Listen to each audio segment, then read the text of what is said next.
Welcome back.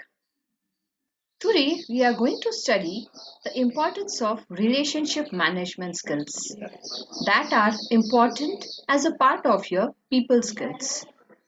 Now, when we are saying this, relationships and management, why it is important to build relationship. When we say relationship, it has two important aspects: interpersonal relationship, and at the second time, it is also connected with the interpersonal communication. So, let's now look at what is interpersonal relationship. It is a communication or it is a communication pattern, and it is in a form of a process of two-way exchange of information, facts, thoughts and ideas between two or more people. Whenever we are talking about interpersonal relationship, there are two or more parties involved into it, and communication is the means by which they are related with each other. When they are communicating with each other, one person will be in the form of a receiver and other person will be in the form of a sender.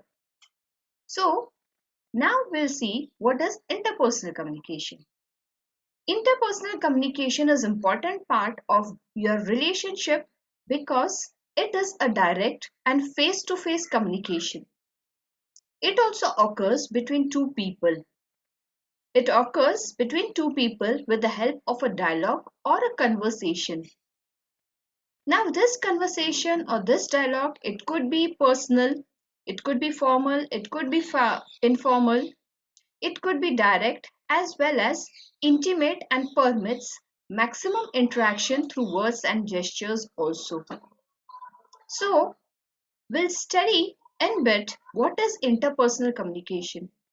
Interpersonal communication may be one, focused interaction.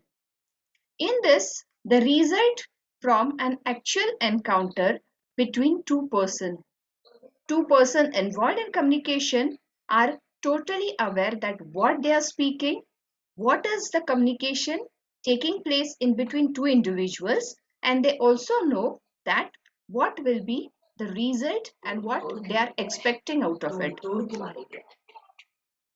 Second is your unfocused interaction. This specifically occurs when only there is one person, one simply observes or listens to another person with whom one is not conversing. This communication normally involves observing the face expressions and the gestures. Next is your other forms of communication. Intrapersonal communication. Now, when we say intrapersonal communication, it means communicating with oneself.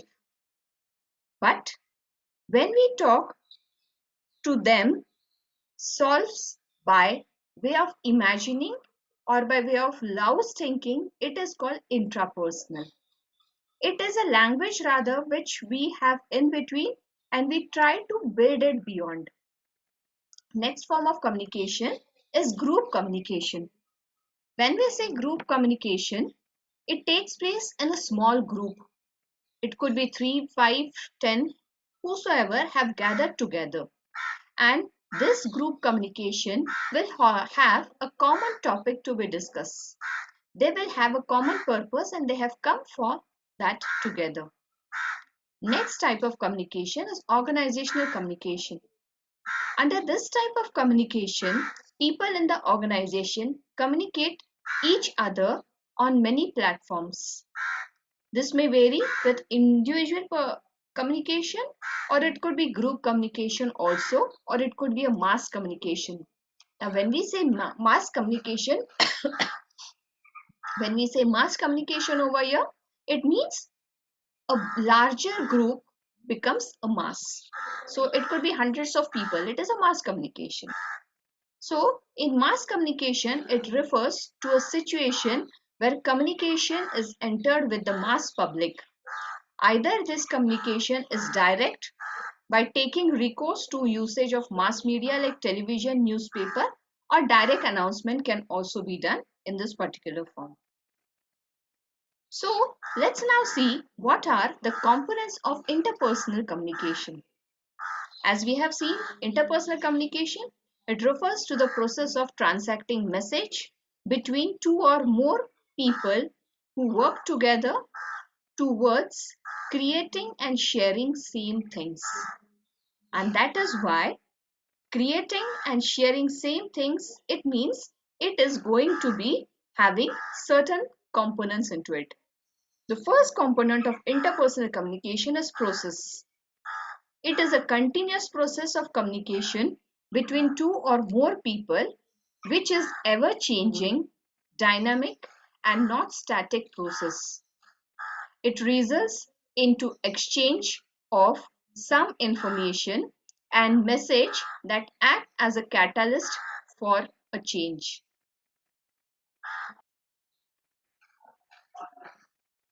So in the process, it is going to be a changing, dynamic but not a static process.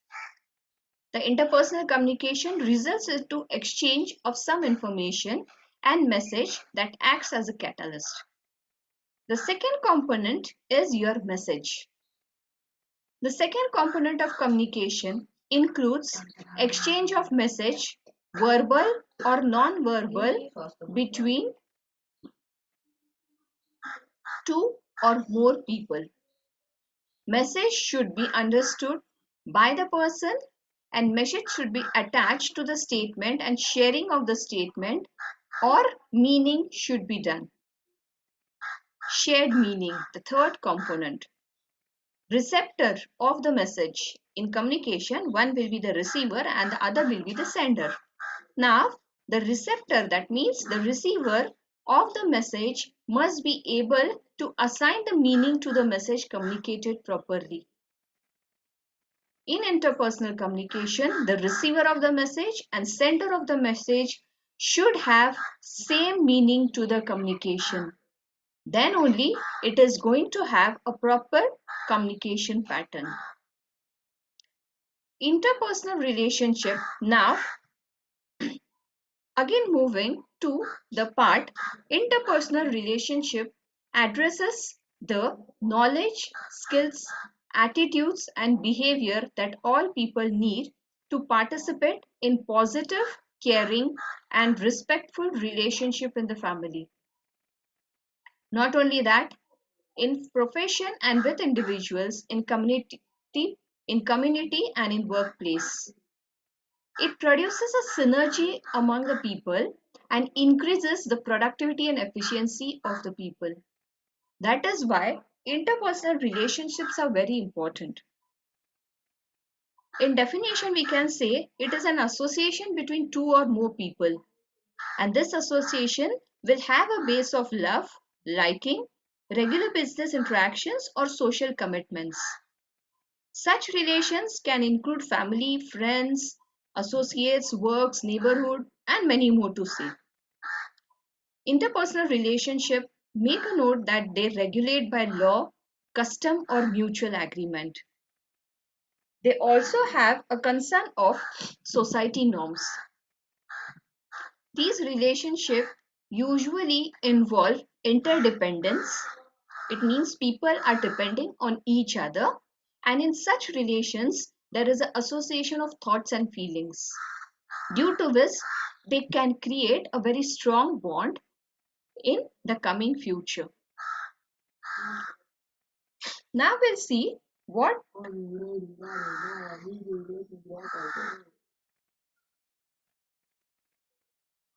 Now we'll see what are the stages of development of a positive interpersonal relationship. The first stage is the acquaintance. In acquaintance, people will interact with each other and when they interact, they will be known to each other. It means, in simple words, understanding each other. When we meet someone new, or it could be a regular person, when we meet, then we try to understand the person on the other side. Then, in the second stage, build up. People now, after having the conversation, after knowing each other, they try to begin trust and care about each other. This caring, they will realize the need for compatibility among themselves, such as maybe they may be having common background, goals, and will think of continuing interaction. Simple example will take if there are two people belonging to the same hometown and their workplace is different city. One day they meet together and they come to know after discussion that they belong to a same native place. Now what is this? Now they will start being trust and caring for each other. This is your build up stage. The third stage, continuation. This is a very long, relative, stable period based on mutual commitment, and it continued growth development will occur during this time. In continuation, the trust which was being built, it is going to be sustained now. Yes, it does not happen very quickly, but it is going to take time, and till the time it grows and grows, it is going to be sustainable. This is a very important aspect of your interpersonal relationship.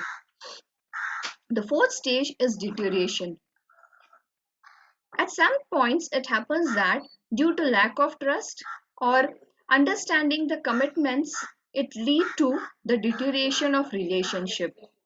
And in such cases, relationship won't be proceeding further. Then is the fifth stage, that is the termination of the relationship. This is said to be as the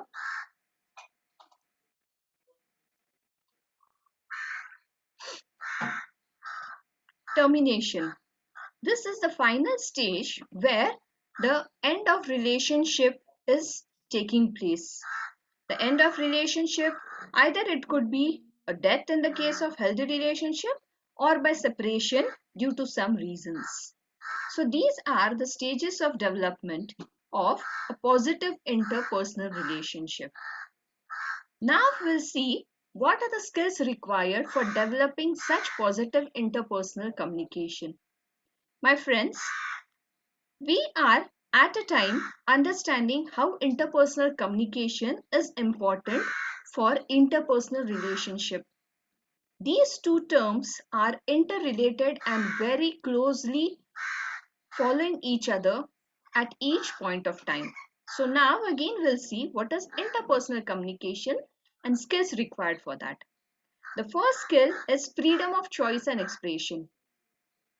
People involved under the interpersonal communication should not be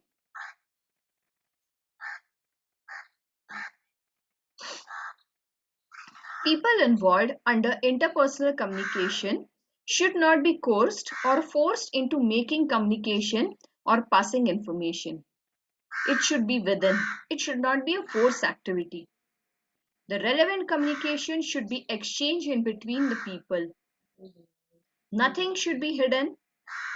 It should be a totally transparent affair, and this transparency is definitely going to create a positivity which is going to be seen in the communication pattern and the interpersonal relationship being developed.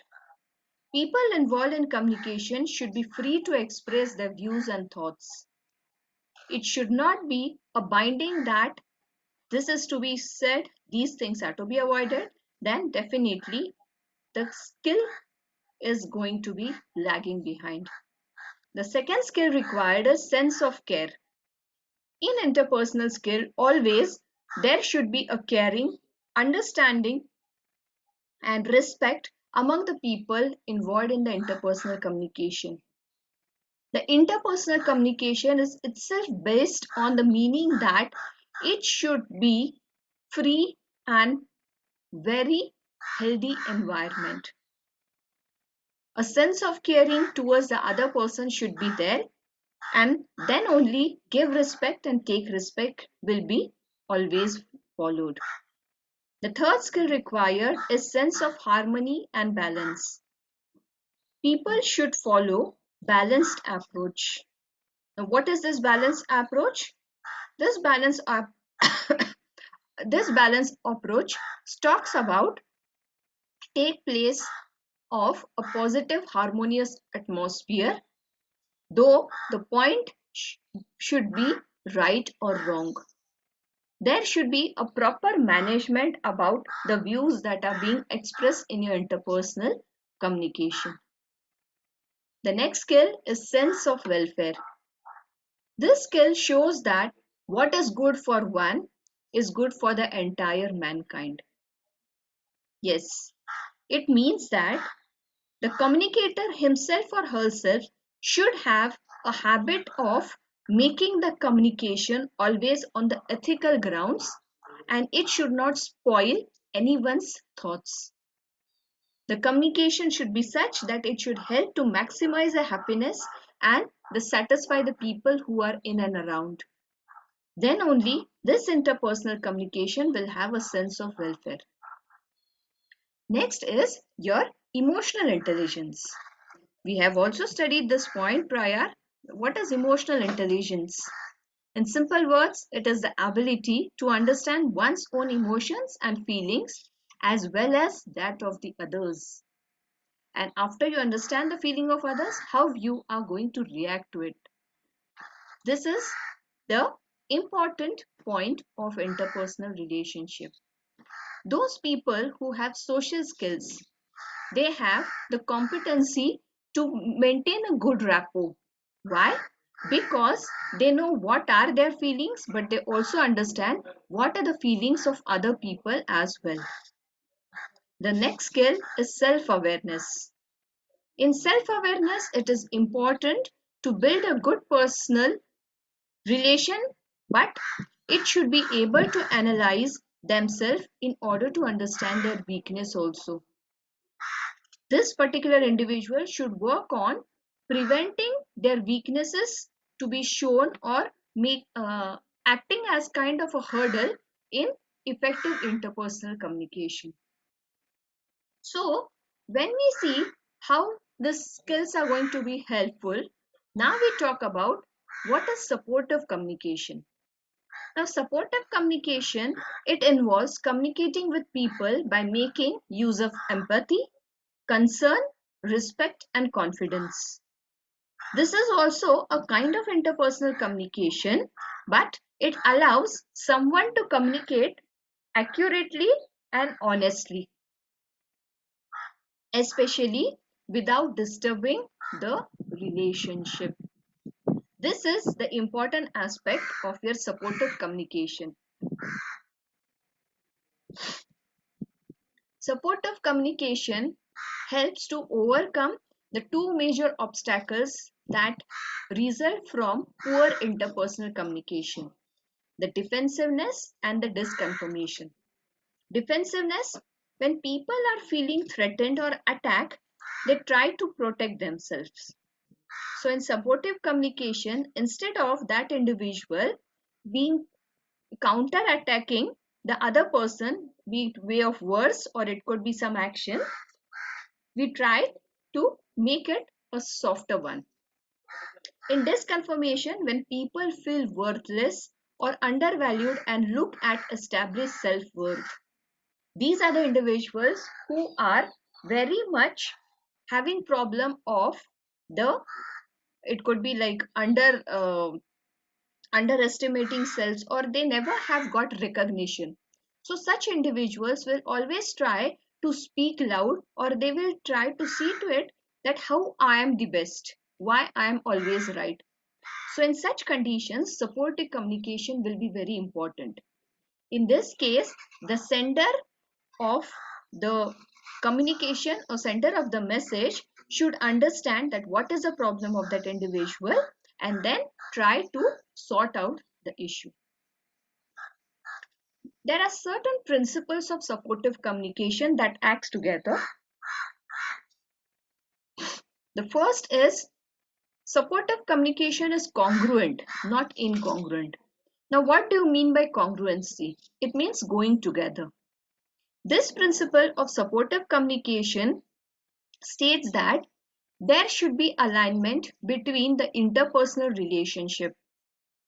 That is, whenever verbal and non-verbal messages communicate together, they should be giving the same information what they are wanting to do. Then only it is going to be a congruent part.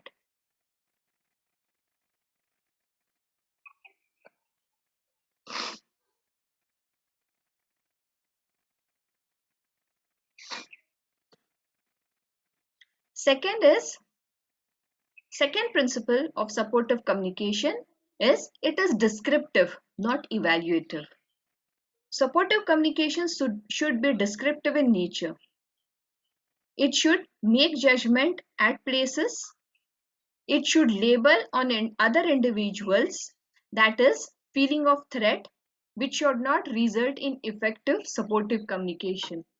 Whereas it should be reducing defensiveness, and it should also accept the standards and then suggest the people what could be the alternative solution for it.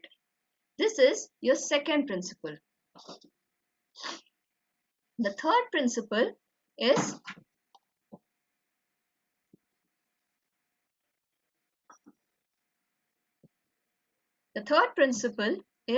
it is a problem oriented and not personal oriented. Supportive communication always talks about focusing on the problem.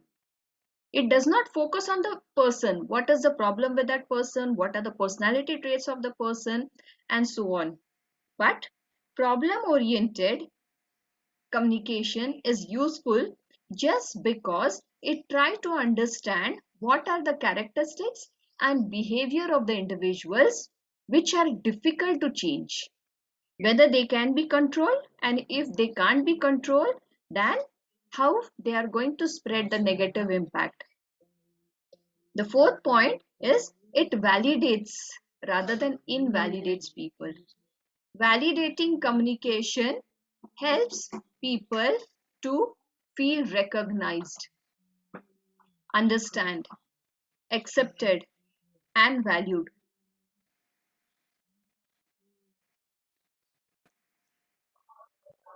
It validates rather than invalidates people. Validating communication helps people to feel recognized, understand, accepted, and valued. It is more flexible, egalitarian, effective, and particular in nature. It gives a feeling of superiority. It understands that whatever the words, whatever the message is being done, it is going to be perfect and rather not rigid and indifferent. Next is